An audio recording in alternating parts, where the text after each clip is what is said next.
This program contains graphic violence and sexual situations. Viewer discretion is advised. In the 1970s, the enigmatic leader of a religious cult creates a utopian community in the remote jungles of South America. It is to be a paradise free of violence and racism, where every need of its members is met if they are blindly loyal. The People's Temple will be the last great hope of mankind on Earth. But their megalomaniacal, self-avowed prophet brainwashes. You don't think I know your mind? Abuses. I've never spoken about it. Sexually assaults. I'm doing this for you. Don't you forget that. And betrays his obedient followers. His narcissism was so deep that he did things for shock value. Convincing them that self-sacrifice is the only escape from the suffering he himself has brought upon them. As soon as he got to Jonestown, he started talking about this notion of revolutionary suicide. He convinced people that his answers needed a sort of full, complete commitment. They saw themselves as threatened. Congressman Ryan's office. Terrible, terrible lies are being told by so-called concerned family members from the United States. Shoot them before they get to the plane. Shoot them all. In one tragic afternoon, the paranoid, death-obsessed leader of the People's Temple leads over 900 innocent men, women, and children to their deaths in the largest mass murder-suicide of Americans in recorded history. Jim Jones had just murdered over 900 people with a poison that causes immense physical agony. Meet Jim Jones. I will be your God! A simple Midwestern preacher with a message of peace, love, and community. Jim Jones brought them down there to kill them. Until murder made him famous.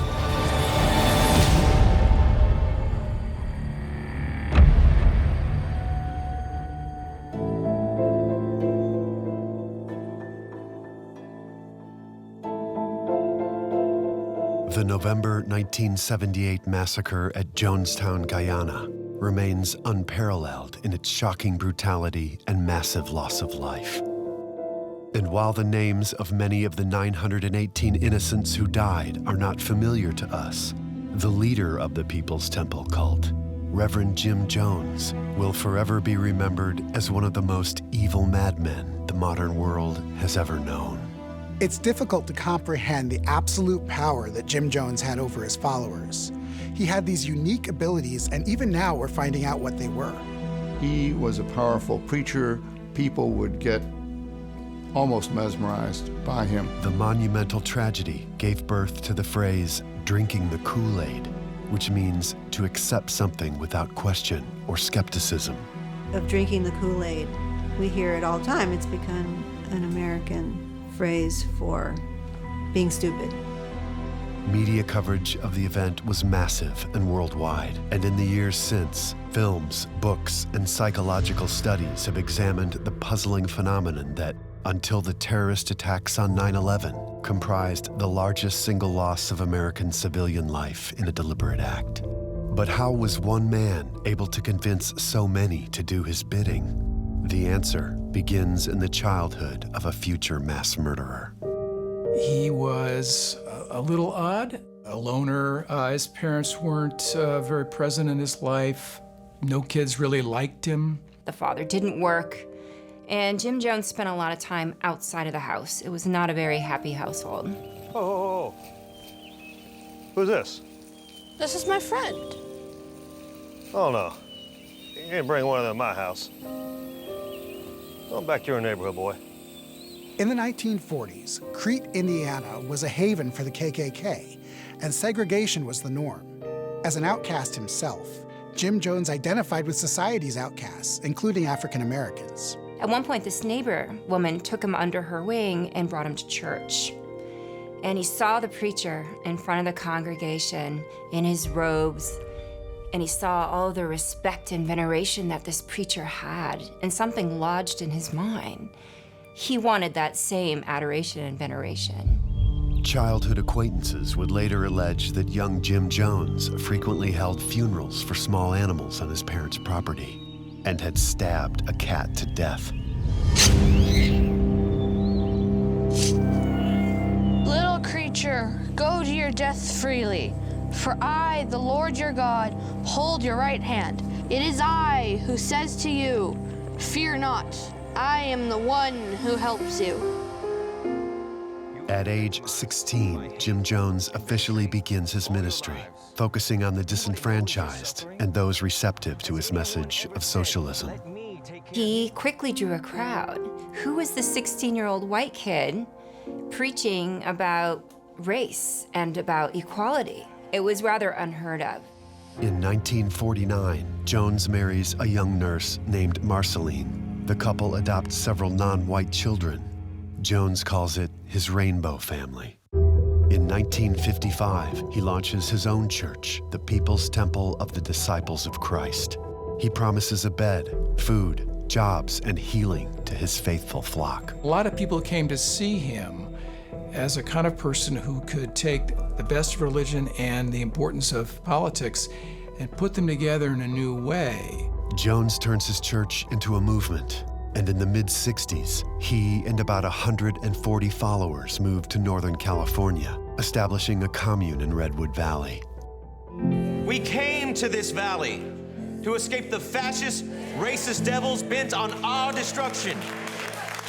We all went up to Redwood Valley and checked out this thing.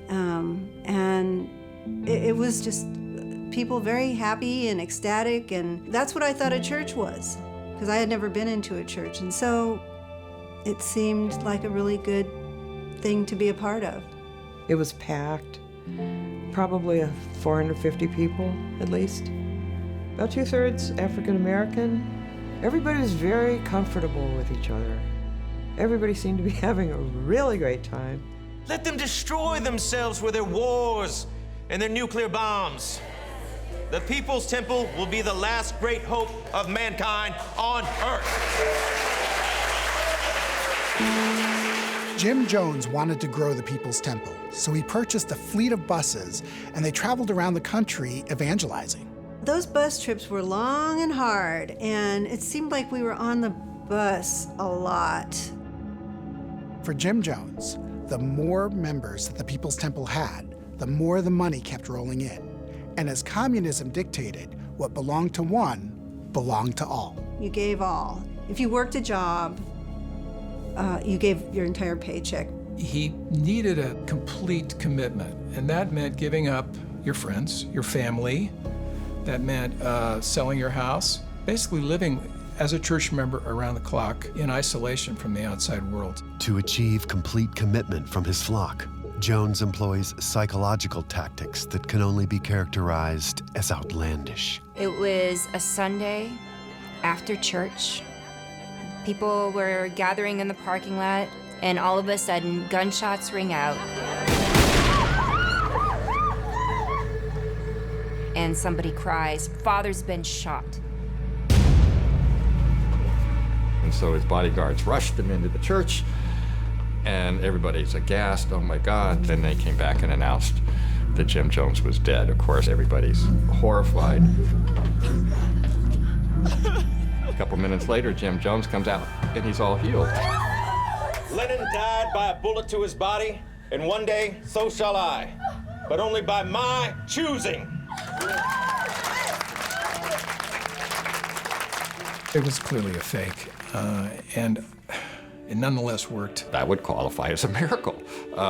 So they put the bloody vestment in a glass case in the church. His bloody shirt is in a frame. And it was a relic, you know, it was like a piece of the shroud or something. Jones begins to enforce rules on members, including celibacy. But his own sexuality manifests itself in bizarre ways. He was a sexual predator, okay, because there was one time we made signs. So I was laying on this stage with a magic marker making a sign.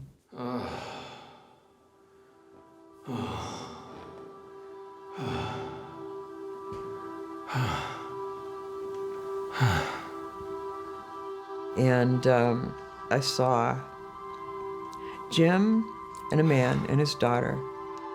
His daughter was fully grown. Okay, she's giving him a hand job, and her dad was watching.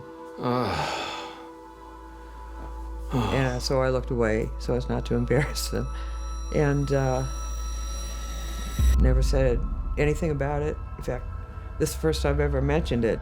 One of the ways that Jim Jones kept secrets in the People's Temple was that he forbade anybody from talking privately to each other. You see, private conversation among yourselves serves no purpose here.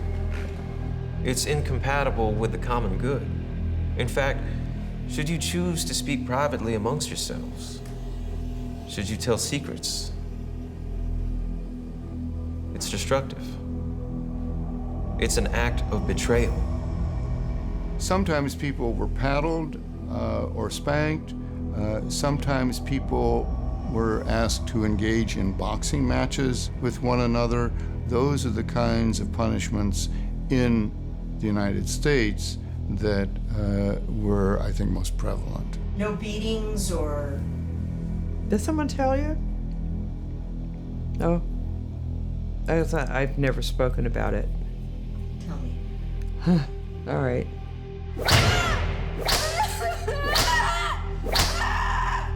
I got 100 whacks. And I took it.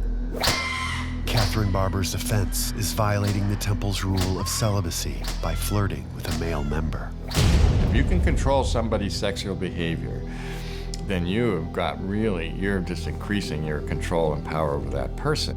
In 1972, Jim Jones makes a bold proclamation that will forever change his church's perspective on religion. You think this has power? This book has no power. This book has held black people down throughout history. It has no power over you.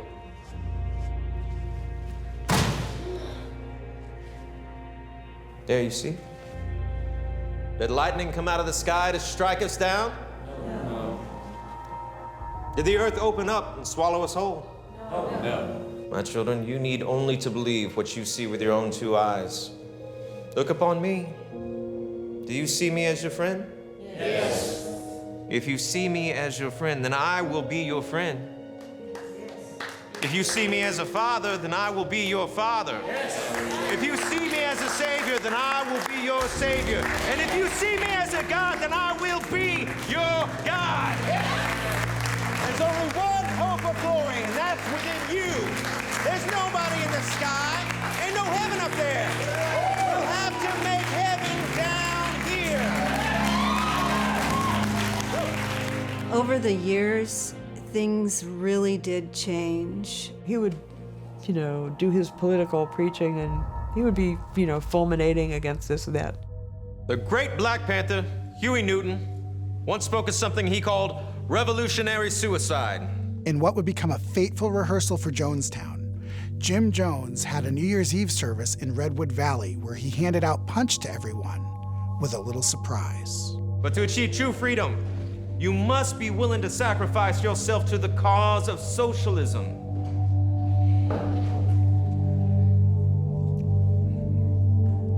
My children, we all just drank poison.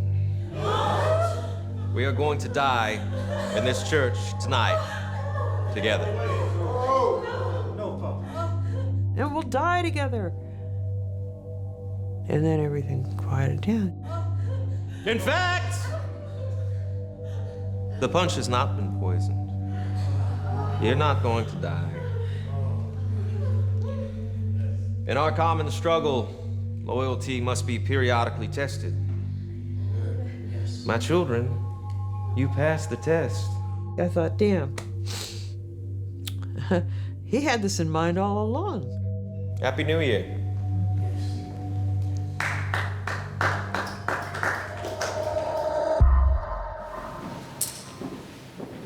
Later that year, Jim Jones moves the People's Temple to San Francisco, a city more receptive to his church's socialist doctrine. His flock continues to grow. But so does his addiction to prescription amphetamines and alcohol. No one could say for sure why Jim Jones wore dark sunglasses, but he wore them all the time. Maybe it was because he had sensitivity to light, maybe it was to hide drug use, or maybe he just liked to be able to look people in the eye without them being able to look back. With a new city comes new opportunities for so-called faith healing. He had a lot of older, elderly women who became part of his congregation. So sometimes he would have one of his close aides slip them a sleeping pill. They would fall asleep, wake up with their leg in a cast, and say, "Oh, what happened?" You don't remember, Mother? No. You fell. I fell. Yeah, Mother, you fell, you broke your leg. And then they would say, "You fell down and broke your leg, but Father's gonna heal it tomorrow at the service." Do you believe that faith can heal you, Mother? Yes. Do you believe in me? Yes. Then I command that leg to heal. Let's bring him up here. Come on. Come on. Come on.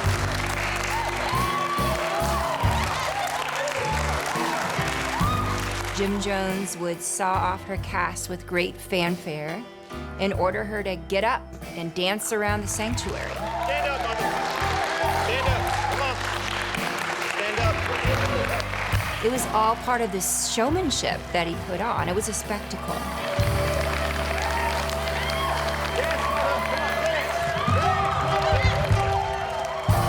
And a lot of people fell for it.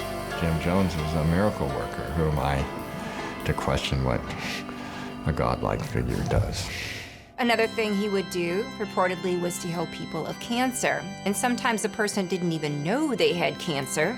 Stand up, Father. Jim Jones would somehow draw out this nasty, rotten chicken liver. This is the foul cancer that invaded your body. Out with it. Out with it.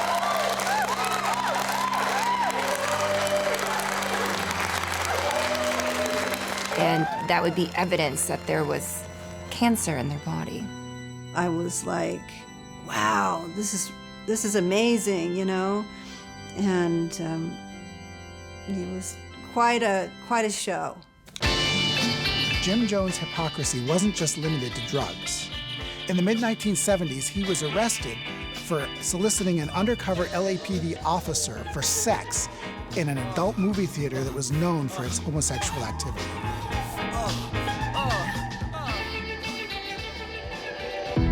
Jones's arrest is yet another ugly secret he must hide from the public.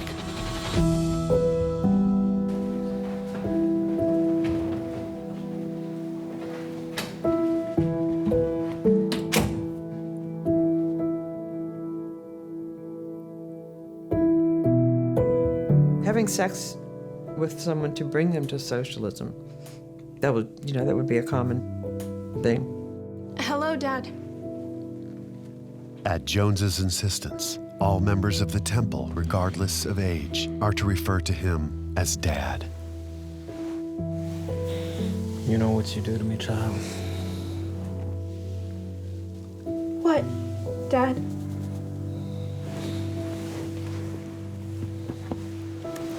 Relax, child.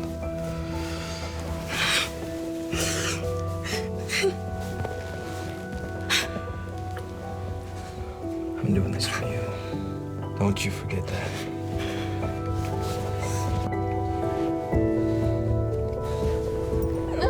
It's impossible to control the thoughts and the actions of thousands of people, and Jim Jones was realizing that.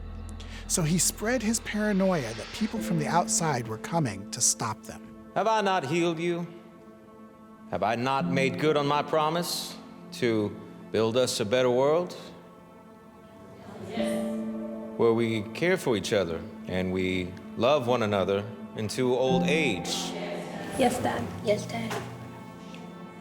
And still, threats. Threats from within, threats from without. There was a fire that was started at our headquarters yesterday. Did this fire start all by itself? They're trying to burn us down. As early as 1973, Jim Jones had begun plans to build an isolated agricultural compound in the remote jungle of the South American nation of Guyana. Guyana was a poor socialist nation, but it was also very multicultural. So it was the perfect place for Jim Jones to go when it was time to escape America. As the People's Temple asserts itself as a force in San Francisco politics, the press become more and more curious about the secretive Jones. My efforts to get sort of into the church to hear more about it trickled down to some ex-members who said, oh, you don't know the half of it, that this guy is really bad news. These are the things he did that led us to quit, such as taking so much money from poor old folks, such as faking cancer healings with these doctored up chicken guts. And there was a lot of rough abuse. Kids were beaten up, women were sexually abused. Jones was a kind of tyrant. That was the story that we ended up writing. The New West was about to print this expose on the church about the beatings, about the financial mismanagement, about all of the allegations and things that Jim Jones was doing that he wanted covered up. So he tried to get as many of his people rushed down to Guyana as possible. So they decided at that point, when they felt they were the object of an investigation, that they should move en masse to Guyana. In 1977, Jones commands hundreds of his followers to abruptly move to the temple's compound in Guyana. I think people mostly got 24 hours notice. We're told, don't tell anyone, don't call anyone. Very discreetly done. And I'll tell you another thing, this was not an easy journey.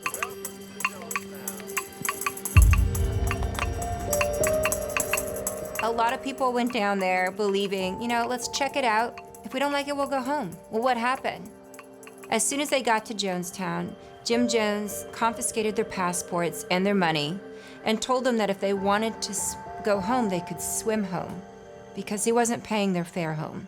Temple members are immediately put to work for up to 16 hours a day, building facilities and planting crops. The thing with Jonestown, it was never a viable farm. It never worked. The soil was too thin to grow crops, and especially enough food to feed 1,000 people in Jonestown. It was a failure. And you have to realize, back in 1978, there wasn't any internet, there was no cell phone service. They were cut off. They were truly trapped.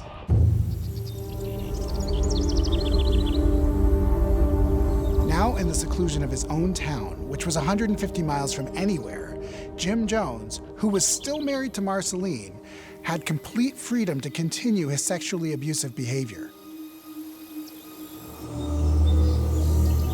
I felt like he could read my mind, which made me very nervous when I was around him. You are all aware of my orders of celibacy, that sexual relations can only be approved by your prophet. But some of you, even now, are entertaining thoughts that defy those orders. So I would do this thing in my mind where I would scramble my thoughts. These two young people have been seeing each other romantically. They've touched one another. People would be brought up in front for various infractions. That's not true. I barely even know her. You don't think I know your mind? You were seen over at the bakery talking to her. She gave you a cookie. That is forbidden. Do you deny this? You two are so excited about each other. Maybe you should make love right here, right now, in front of all of us.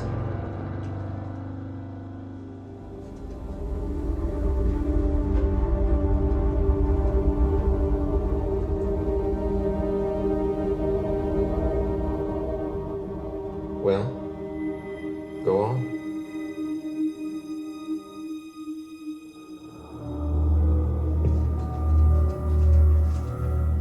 All of your freedom was taken away in Jonestown.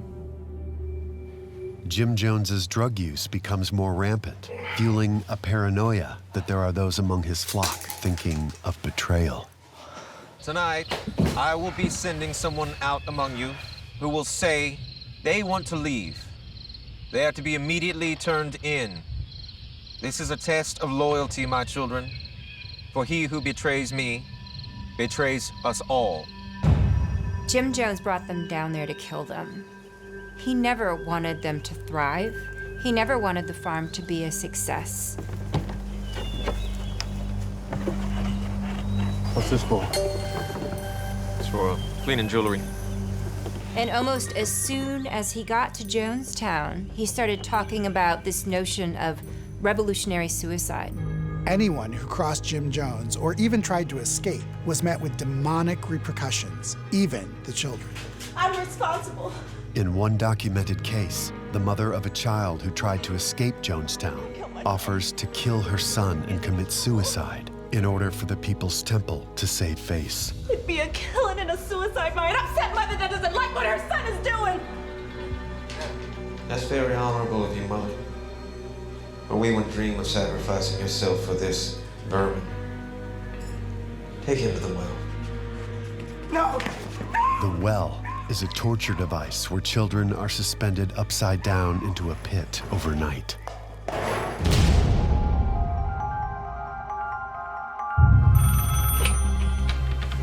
Congressman Leo Ryan's office.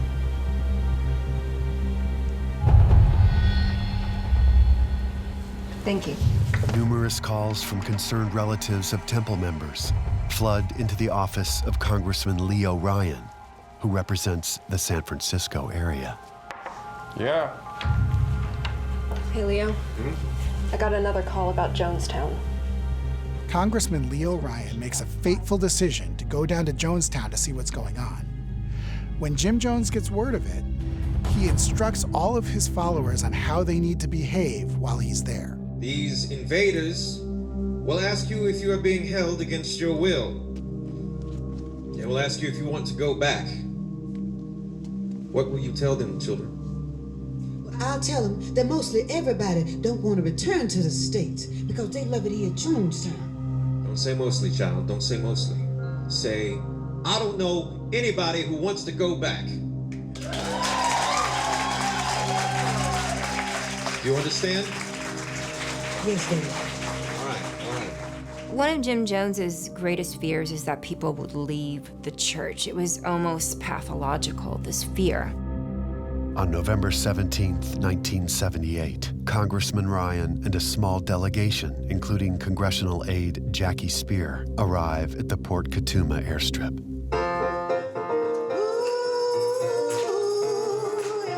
They are greeted with a musical reception at the Jonestown Pavilion.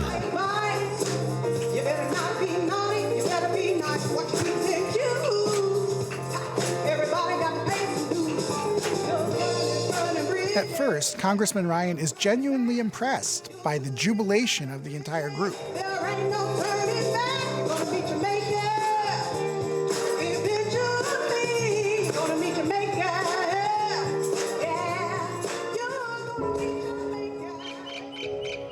As you all know, Congressman Ryan is our guest here tonight.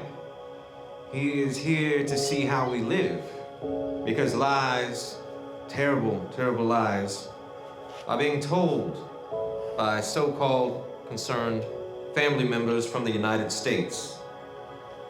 Mr. Ryan. Thank you. I appreciate the chance to speak to all of you tonight. I think most of you know that I'm here to find out more about questions that have been raised about your operations here. But I can tell you right now, from the few conversations I've had with some of the folks here already this evening, that there are some people here who believe that this is the best thing that's ever happened to them in their whole life.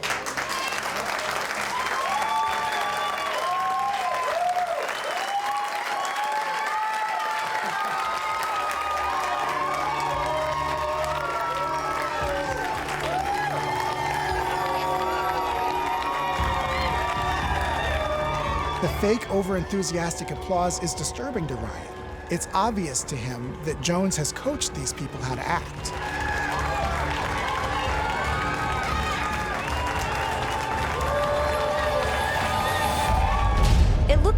everybody was, there of their own volition. So this is really nice here, the scene.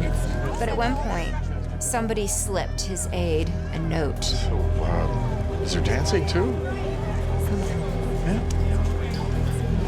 Yeah. Excuse us. It was brought to Congressman Ryan's attention.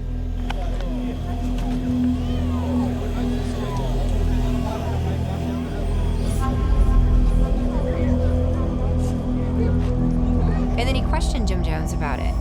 And Jim Jones, his demeanor changed. There's footage of this. His demeanor changed, and at one point, he just told him to leave. They lie. What can I do about liars? Are you people going to leave us? I just beg you, please leave us. Bill, we will bother nobody. Anybody wants to get out of here can get out of here.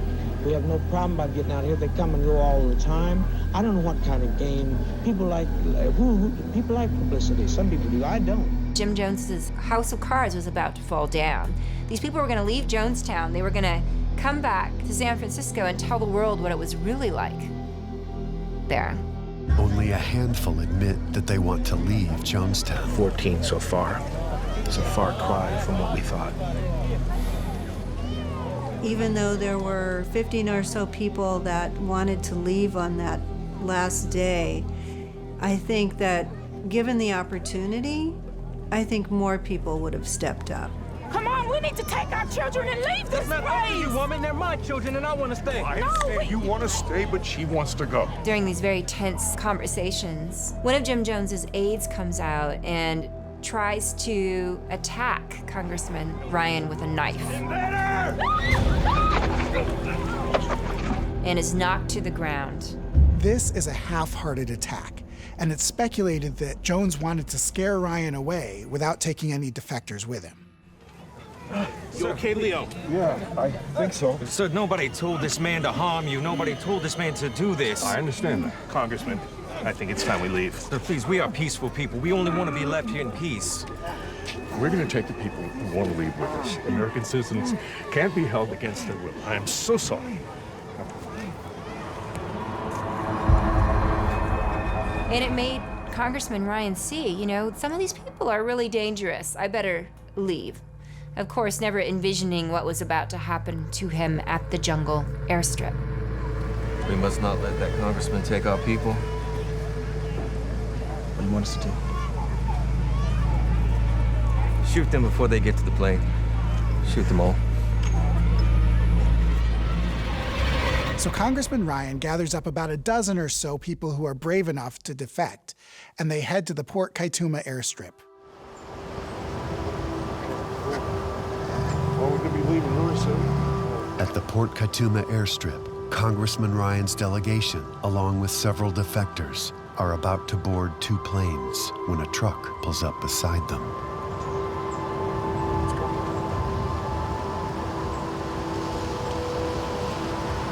Hiding inside are a group of Jones's gunmen.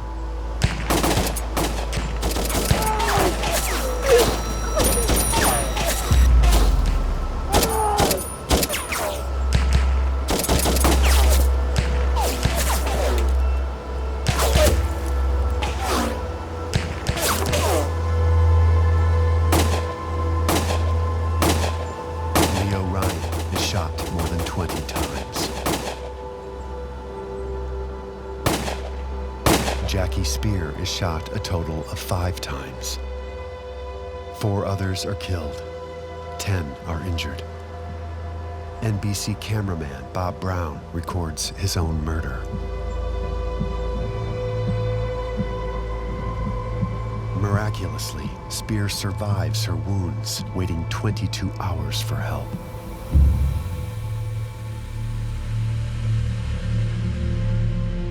When they had received news back from the airstrip that Congressman Ryan had been killed, that's when Jones said, we have to follow through now. We can't continue to exist in this world. They'll come in and destroy us as a community.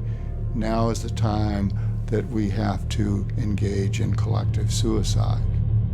Over the loudspeakers, Jones orders everyone to the pavilion. He tells them that revolutionary suicide is at hand. What you're about to hear is an actual audio recording of the Jonestown massacre. How very much I've loved you.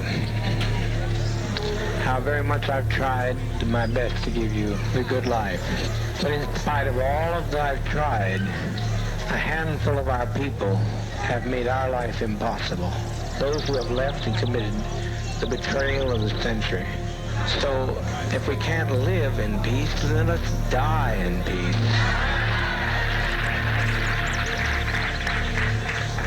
We've been so betrayed. We have been so terribly betrayed.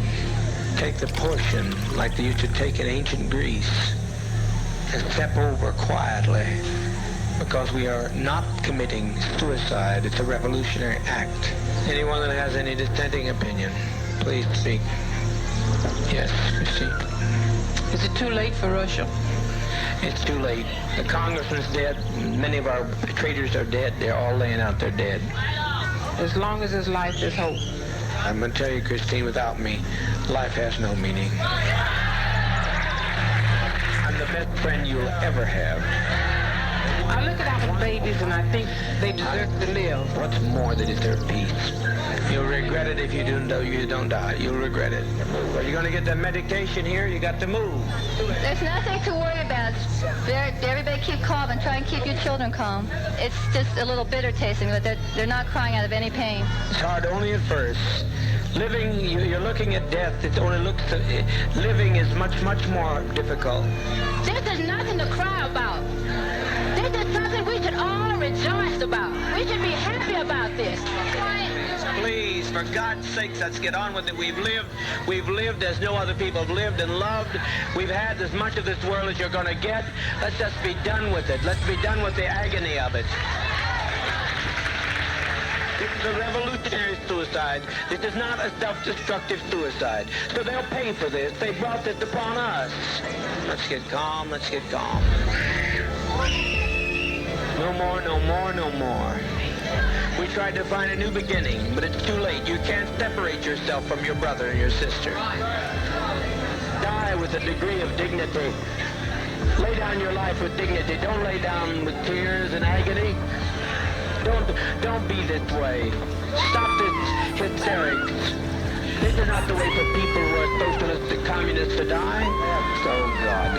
Mother, mother, mother, mother, mother, please. Mother, please, please, please. Don't do this. Don't do this. Lay down your life with your child, but don't do this. Children, it will not hurt if you'll be quiet. If you'll be quiet. I tell you, I don't care how many screams you hear, I don't care how many anguished cries. Death is 1,000,000 times preferable to 10 more days of this life. If you knew what was ahead of you, if you knew what was ahead of you, you'd be glad to be stepping over tonight. Hurry, my children. Where's the vat? The vat, the vat, where's the vat? Quickly, quickly, quickly, quickly, quickly. You'll have no problem with the thing if you just relax. We laid it down, we got tired.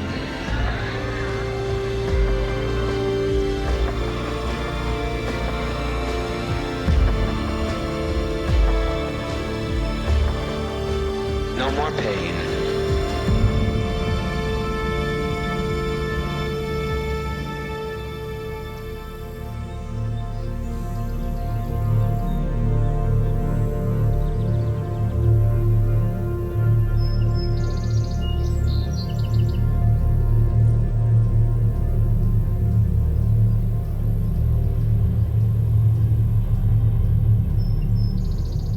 Of the more than 900 temple members in Jonestown that afternoon, only 15 managed to escape death, 11 of them by fleeing into the jungle.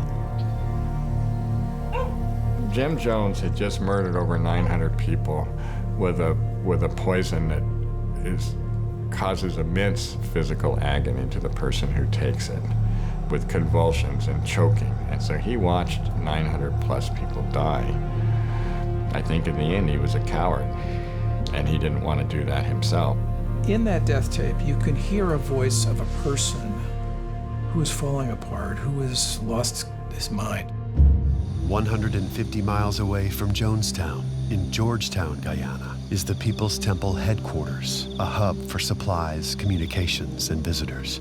So back in Georgetown, there was a house that belonged to People's Temple. It's where the top aides stayed, including this woman, this mother, named Sharon Amos, who was there that final day with her children. Sharon Amos's children include young Martin and Krista, as well as 21-year-old Leanne, best friend of Jordan Vilches. They are all temporarily stationed at headquarters and avoid the slaughter at Jonestown. She was like my first friend when I was 12. And then throughout the years, remained friends. And on that final day, I was there with her too. The Georgetown house gets this secret code saying that it is time. They've been rehearsing revolutionary suicide, and it is time to act. When Sharon Amos relays that they have nothing at the house with which to kill themselves, she is offered a suggestion.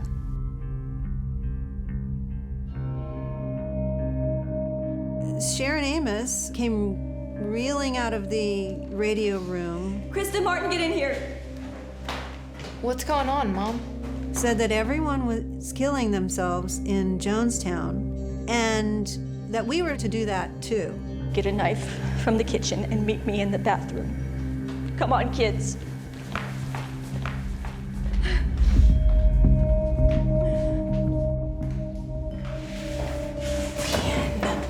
No.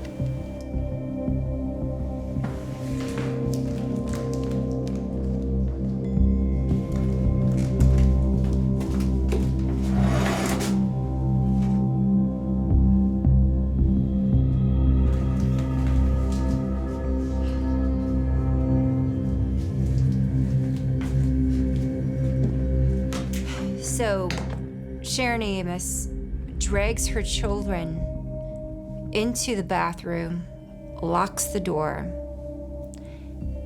and slits their throats before killing herself.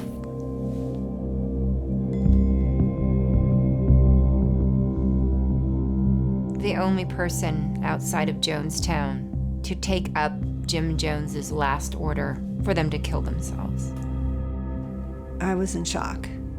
Jordan retreats to her downstairs bedroom, where she will remain until authorities arrive.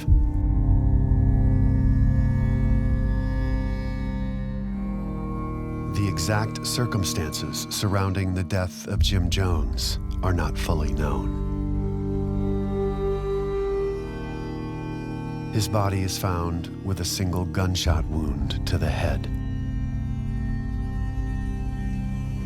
Did I?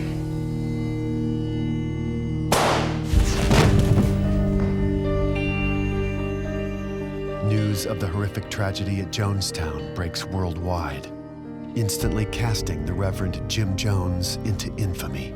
Reports continuing to come in from Jonestown, Guyana, are now indicating nearly 1,000 Americans are dead. Catherine Barber is living at the San Francisco Temple at the time of the massacre, but she loses her husband in Jonestown. Nobody wanted the bodies.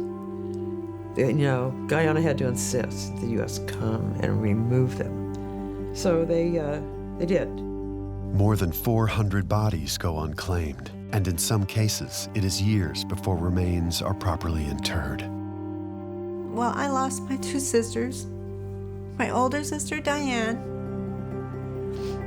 and my other sister, Cynthia, who was a year and a half older than me, and my nephews, who were 10 and 7.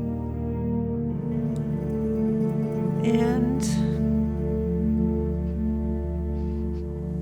so they were my only sisters. You know, these people did not go to Jonestown to die. They went down there thinking that they were gonna partake in this great social experiment. Everyone we interviewed wanted the world to know one thing, that Jim Jones followers went to Guyana thinking they were headed for the promised land and to make the world a better place. A memorial to 918 Americans is located at Evergreen Cemetery in Oakland, California. It's a beautiful east-facing hill with a massive eucalyptus tree at the bottom. Very pretty. I like to believe, I'm an optimistic person, that we would never have something of that magnitude again. Ironically, the sign that hung over Jim Jones' throne is a message to us all to never let this happen again.